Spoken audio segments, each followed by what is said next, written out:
الله الرحمن الرحيم ترجي من تشاء منهن وتؤوي إليك من تشاء ومن ابتغيت مما عزلت فلا جناح عليك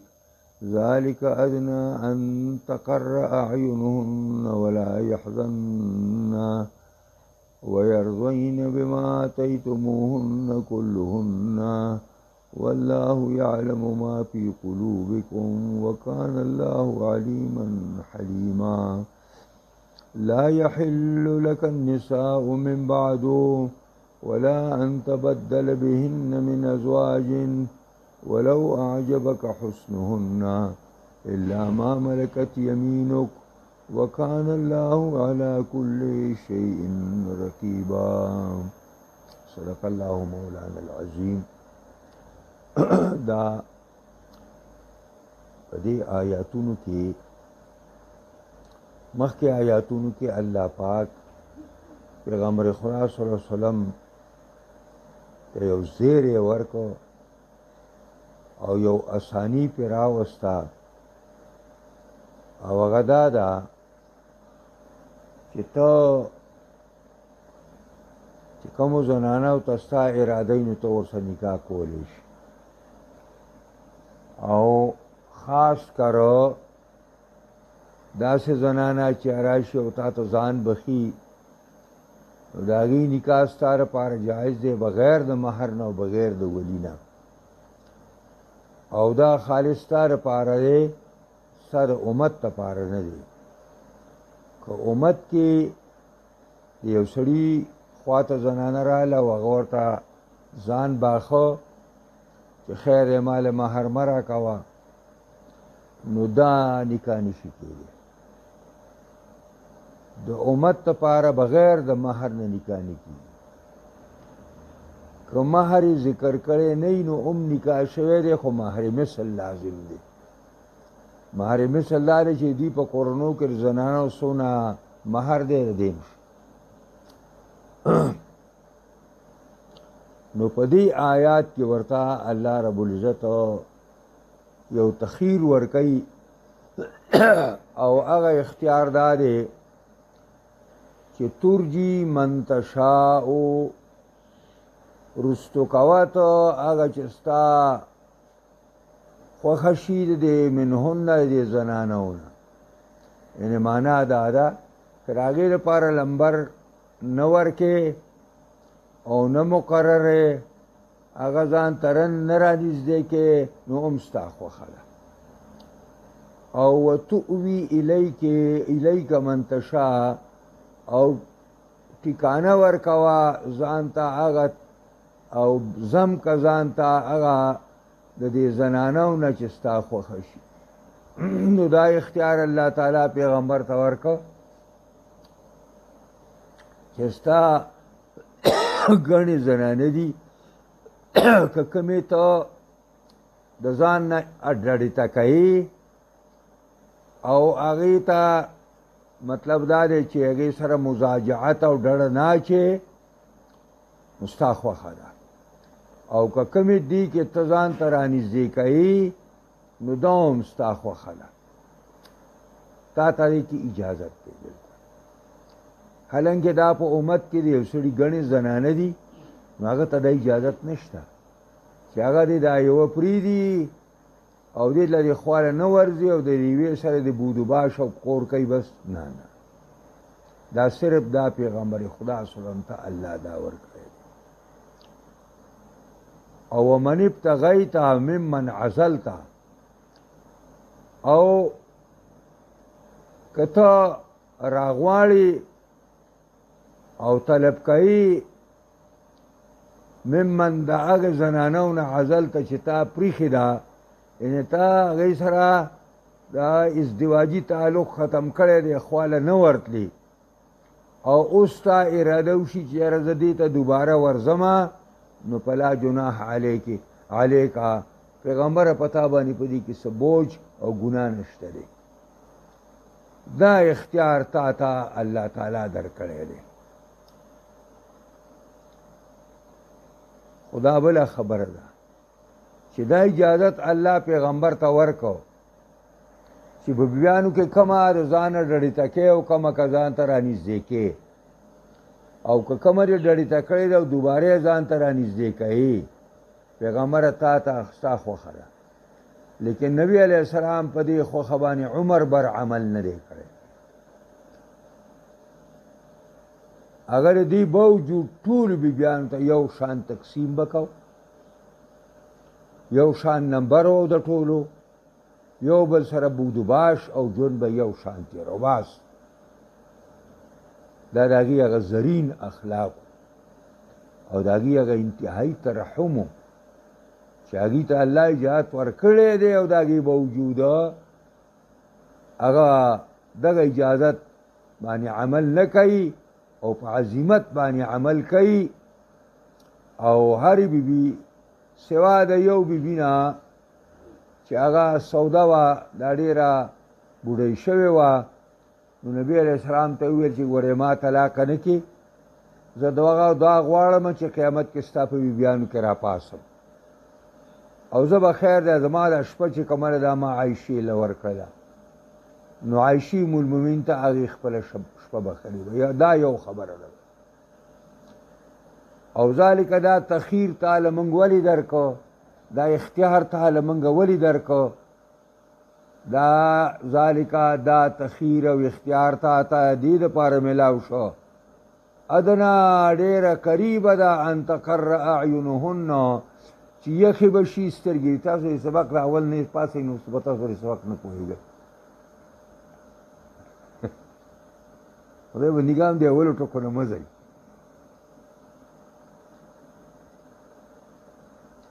نو ذالک دا تخیر ادنا ډېر قریب دی ان تقر اعینهن چې یخې به شي سترګې د دوی او ولا یحزن نه به غمجنې کېږي ویرضین بما اتیتهن او ویرضین خوشحاله به وي دوی په هغې چې ته ورته ورکوې کلهن دا ټولو دا سترګې به په دې باندې یخې شي د ټولو سترګې به په دې باندې یخې شي دا ترجمه مې دې لپاره وکړه چې دا کلهن تاکید دی د اعینهن دپاره او مؤکد او تاکید چی نو دا په یو اعراب باندې دا کلهن د دې بما اتیتموهن سره نه دی لګېدلی بلکې دا د هغه اعینهن سره لګېدلی ځکه مرفوع دی ته ورته وګوره نو وایي دا به ټولې په دې خوشحالۍ ولې ځکه چې هغه خو د پیغمبر بیبیانې دي په دې پوهېږي چې دا اجازت خو له الله ورکړی دی دا فیصله خو د الله ده دا خو د پیغمبر نه ده نو تا نه به نه خفه کېږي په دې به خوشحاله وي د الله په فیصله باندې چې د الله دا فیصله ده او تاسو ته ما دا وویلي چې په دې اختیار باندې پیغمبر خدا عمر بر عمل نه دی کړی بلکې نبی علیه السلام به باقاعده تقسیم کو او بعضې داسې خبرې د ښځې او د خاوند په منځ کې چې بعضې زنانه سړي ته د بعضې زنانو په نسبت باندې ډېرې زړه کې نږدې لکه عایشه ام المؤمنین په دې ټولو بیبیانو کې ورته زیاته په زړه کې ګرانه وه نو تقسیم بیا وکړو بیا به ویل چې هذا قسمی فیما املکو ولا تاخذنی بما تملکو ولا املک ای زما ربا دا زما تقسیم دی په هغه څیزونو کې چې زما په اختیار کې دي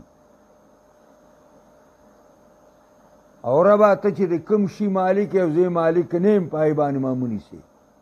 چې اگر زړه لګاو زړه مینه ده د بعضو بیانو سره د بعضو بیانو په نسبت باندې په دې باندې ما نیسې نه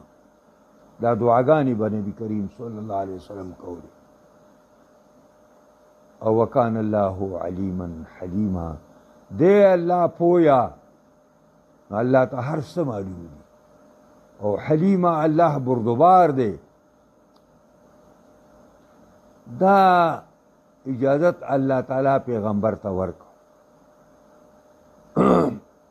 چې دا ستا خوښه ده که بیبیانو کې کومه ته رستو کوي د ازدواجي تعلق نه رستو کا او که کومې وتؤوي الیک من تشاء کومه چې ضم کوي ځان ته هغه چې ستا د دینه خوښه شي یعنی ازدواجي تعلق کې راولي او ومن ابتغیت هغه چې ته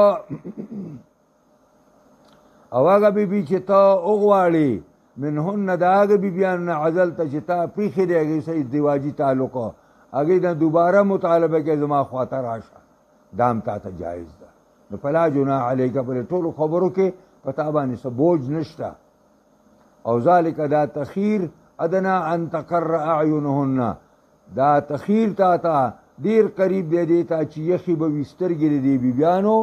خوشحاله به دوی او ولا یحزن غمجنې کېږي به نه ویرضینا او راضي به وي دوی بما اتیتهن څه چې ته وله ورکوي کلهن ټولې به خوشحاله والله یعلم ما فی قلوبکم الله واقف دی پاږي چې ستاسو په زړونو کې دي وکان الله علیما حلیما دی الله پویا بردبار دا حکم راغی دی پسې رستو الله فرمایل لا يحل لك النساء من بعد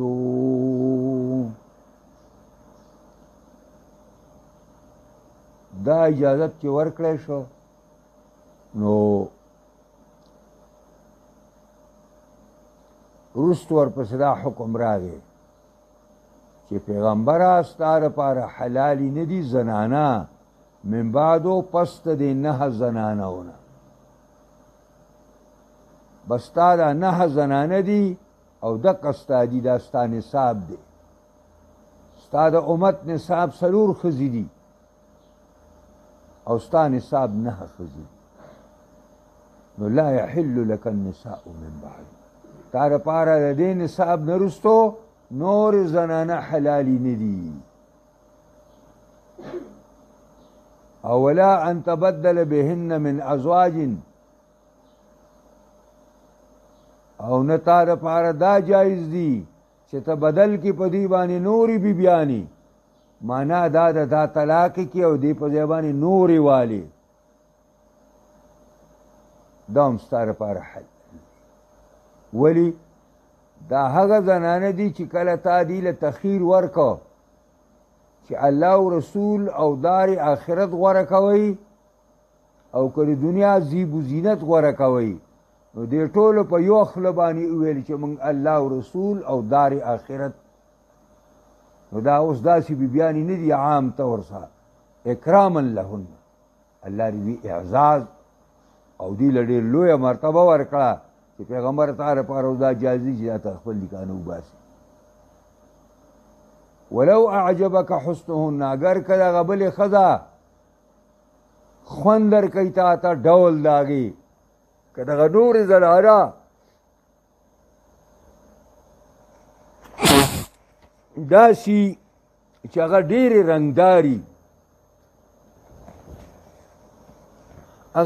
رنګداري نو اومه او تعالی د هغې هغه رنګ خوند هم درکوي خو تا دا اجازه درته نشته اوس ها الا ما ملکت یمینکم مگر هغه زنانه وینځې چې مالکانې دي ښې لاس ته یعنې ته د هغې مالکې نو هغه چونکې په ښځو کې شمار نه دي هغې ته زوجات نه ویلی کېږي په دې وجه باندې د هغې تا ته اجازت دی د نبي علیه السلام 2 وینځوې یو ماریا او بله ریحانه دا 2 وینځوې د نبي کریم صلی الله علیه وسلم جویریا هم داسې وه چې دا وینځه وه خو دا بیا نبي علیه السلام ازاده کړې او په نکاح یې اخیستې وه نو دا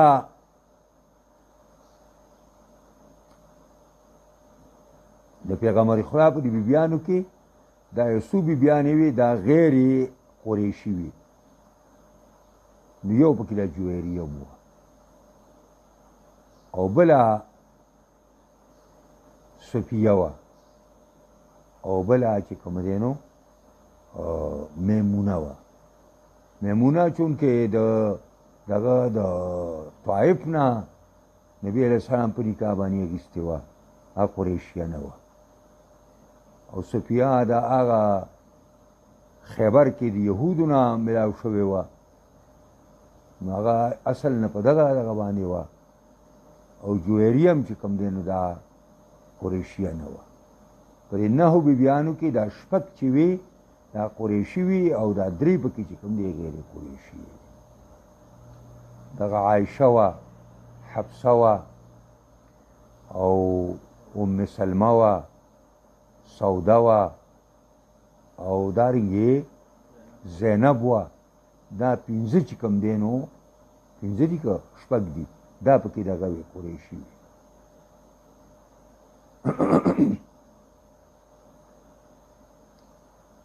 نو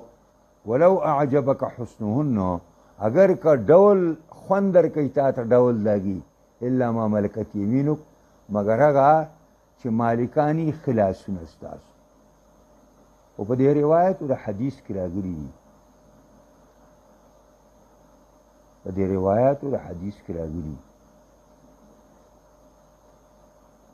ام سلمه ام دا خبره کوي او عایشه ام المؤمنین هم دا خبره کوي چې دا پابندي هم د پیغمبر نه اوچته شوې ده او دا آیات به منسوخ شوی دی. نو په دې آیات باندې یا چې کوم دی په سنت د پیغمبر باندې دا نسخ شوی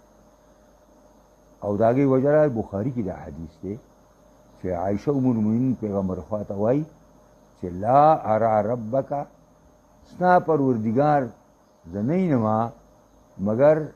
جلتی کوي ستا په رضا کې، یعنې ته چې څه غواړې نو ستا رب حقه کوي. بهرحال دا د آیاتونو ترجمه وه او مختصره غوندې تشریح ولري. دې کې یو څو خبرو ته اشاره ده. یو ده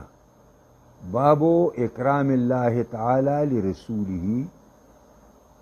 بیان د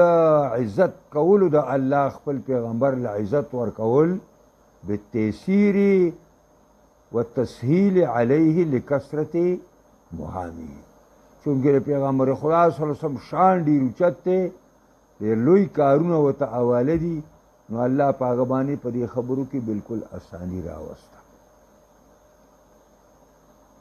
او نمبر دو ما خیر الله فيه رسوله لا يصح لأحد من المسلمين، وکم خبرو کې چې الله اختیار او ثانی پیغمبر ته ورکړه د امت د یو تن دپاره دا جایز نه دي چې د هغه د ګڼې ښځې او ځینې دې د ښځې په نظر باندې ورته ګوري او ځینې ته د ښځې په نظر نه ګوري، او کپای کې په هغه زنانو کې وداسي چې د ښځې په نظر ته نه ګوري بیا ورته دی ګوري، نه دا ایجاد امت ته نشته دی. اللهم الا ان یقول الرجل للمرأة کبیرة السن، مگر دا جایز ده که سړی د ښځې بوډۍ شوې ده او المریضة یا بیماره ده، نو هغې ته به داسې وي چې ای فلانتو انی اریدو ان اتزوجه، ما نکاح اراده کړې ده او په نکاح کې مې مقصد دا دی چې ان احسن نفسي، چې زه خپل ځان د زناو نه او د بدعملۍ نه بچ کم. وانت کما تعلمینی، او ته داسې لکه تا ته ځان معلوم دی چې ته د ښځېوالي نه تقریبا اوتې یې، نو په ان شئتې طلقتکې، که ته غواړې نو زه به تا طلاقه کم، او ان شئتې تنازلت عن لیلتکې، او که ته غواړې د خپل وار او نمبر نه به استعفا ورکې. نو په ان اختارت البقاء مع التنازل، که دغه زنانه خاوند سره په نکاح کې باقی پاتې کیږي چې د خپل حق نه دا دستبرداره کیږي په فراش کې، نو فلا بأس بذلک، بیا دا باک نشته. اور نمبر 3 فی تدبیر اللہ لرسولہ و زوجاتہ من الفوائد والمصالح ما لا یقدر قدره په دې تدبیر د الله کې پیغمبر ته او د هغه د بیبیانو چې کومې فایدې دي او کوم مصالح دي هغه اندازه الله ته لګي چې دومره ګڼې بیبیانې پیغمبر خدا صلی الله علیه وسلم دې کې څه فایده وه نو دې وجه تاسو ته ما ویلې ده چې پیغمبر خدا صلی الله علیه وسلم ته الله تعالی قوت ته 4000 کسان ورکړی ځکه چې نبی علیه السلام په حدیث کې وایي چې ما ته د 40 جنتیانو قوت الله تعالی را کړی دی او د جنتی سړي د قوت په باره کې په روایتو کې راغلي دي چې هغه د دنیا د سړو د 100 سړو قوت پای کې دی اوس 40 لا په 100 کې ضرب ورکړه یا زه اوس تقسیم یې کوم 4000 کې سر 4000 قوت یو سړی لري نو آیا 9 زنانه چې هغه وکړي نو دا هم د اعتراض خبره ده چې دی پیغمبر دونه ګڼې ښځې کړې وي و بهرحال زایغین او باطل پرست منکرین حدیث او د الله او د رسول دشمنان د هغې په خوله څوک برغولې نه شي ښودلی بس چې څه وایي لګیا دي هغه وایي نور دا د اعتراض خبره ده یو سړي حق الله تعالی 4000 مقرر کړی دی او په 4000 کې هغه 9 حقونه استعمالوي دې ته زیاتې ویلې کېږي بل طرف ته د پیغمبر خدا صلی الله علیه وسلم د شاګردانو شمار په حجة الوداع کې 1 لاکھ دا باره‌ای مسائل چې څومره دي د کور نه بار د دې بېشماره شاګردانو لیکن د پیغمبر خدا له دروازې نه دننه د کور چې کوم مسایلو د هغې لپاره څومره شاګردان پکار وي د هغې لپاره څو شاګردان ایله 9 شاګردانو ایله 9 دا اوس ایله 9 دي په دې پوهېږئ په دې خبرو ځکه چې دغه مسائل کم نه دي او دغه مسائلو امت ته د را رسېدلو ذریعه صرف د پیغمبر خدا بیبیانې او د امهات المؤمنین دي بس همدا وجه وه چې د پیغمبر خدا د وفات نه وروستو اکابرین صحابه په یو مسله کې به حیران شو د حضرت عمر غوندې انسان چې وفات شو نو صحابه ویلې 9 حصې د علم یې ویوړې هغه به هم کله حیران شو نو فوراً به ازواج مطهراتو جواب ولیږه په دې مسله کې د نبي علیه السلام څه رایه وه هغې به ورته دا وه دا ټول دا چې دا کم خلک دا خبرې کوي دا مغرب زده خلک دي د دې دماغ مغرب تباه کړي دي دا یې د پاڼۍ د اسلام نه ایستلي دي که د مولا په شکل کې دی او که هغه د مسټر په شکل کې دی او که هغه په بل شکل کې دی دا د پاڼۍ نه وتي خلک دی دا د دې اعتراضونو اړو څه ګنجایش نشته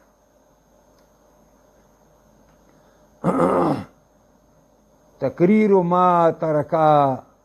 احد شیئا لله الا عوضه الله خیرا منه دا یو کلیه ده چې چېرته یو تن یو څیز چې د هغه ډېر خوښ دی او د الله دپاره یې پرېږدي نو الله هغه له ضرور عوض ورکوي ضرور تجلى هذا في اختيار نساء رسول الله صلی الله علیه وسلم ورسوله والدار الاخره داغي نظیر د پیغمبر خدا د بیبیانو اختیارو چې کله ورته پیغمبر خدا ویل چې الله وایي چې الله او رسول او کور د آخرت اخلی کو دنیا زیب و زینت او مالو او دولتونه علی ست شی هم خوښ دي هغه ویل الله او رسول او کور دار آخرت دی نو الله رب العزت ورته دا عوض ورکو چې دونه اکرام او اعزاز هغې ورکو پیغمبر باندې پابندي ولګوله چې چې به د دې نهو بیبیانو نه علاوه به نورې نه کې او دا نهې بیبیانې به بدلوي نه دا پابندي شو او پنځم وجوب مراقبة الله تعالى وعدم التفكير في الخروج عن طاعته بحال من الاحوال لازم دے سوچ او تدبر کول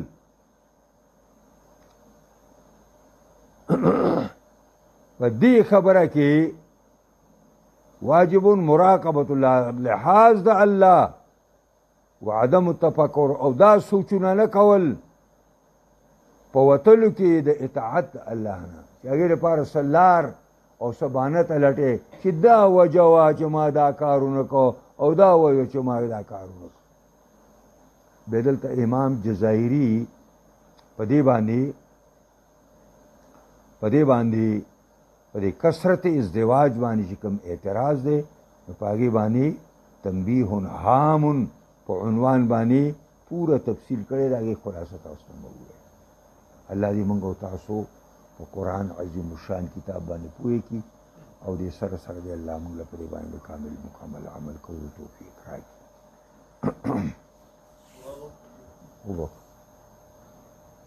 دعا وکړه یا الله موږ د قرآن په اسرارو لطایف و ترجمو باریکو باندې پوهې کړي دې سره سره الله موږ له په دې باندې کامل مکمل عمل کولو توفیق راکړي قرآنی نظام د شریعت نظام په تمام جهان خاص کر پاکستان کې راولي څوک ولا کار کوي کامیابی کې څوک مخالفت کوي هدایت ورته وکړي او بد قسمت یې تباهي الله زموږ ټولو نه راضي شي خاتمه زموږ ټولو